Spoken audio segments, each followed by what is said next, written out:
மேய்ச்சலுக்காக செல்லும் கால்நடைகளும் குவாரிகளின் பள்ளங்களில் விழுந்து உயிரிழந்து விடுவதாகவும் அப்பகுதி மக்கள் புகார் தெரிவிக்கின்றனர்.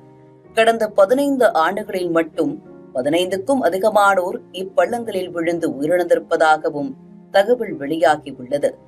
ஆபத்தான சாலை குறித்து பலமுறை புகார் தெரிவித்தும் தற்போது வரை நடவடிக்கை எடுக்கவில்லை என்பது அப்பகுதி மக்கள் மத்தியில் கடும் கொந்தளிப்பை ஏற்படுத்தியுள்ளது.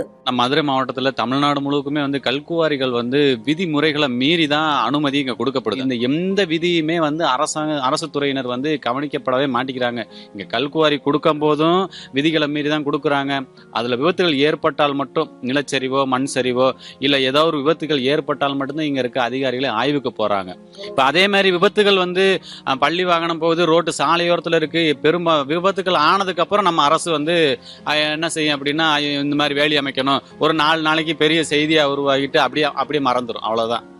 ஒரு தடவை விபத்துகள் ஆனா மட்டும்தான் அந்த துறை நடவடிக்கை எடுக்கும். குவாரிகள் அமைக்க அனுமதிக்கப்படும் போது பின்பற்ற வேண்டிய விதிமுறைகளை அரசே மீறியிருப்பதாக புகார் எழுந்துள்ளது. பெரும் விபத்து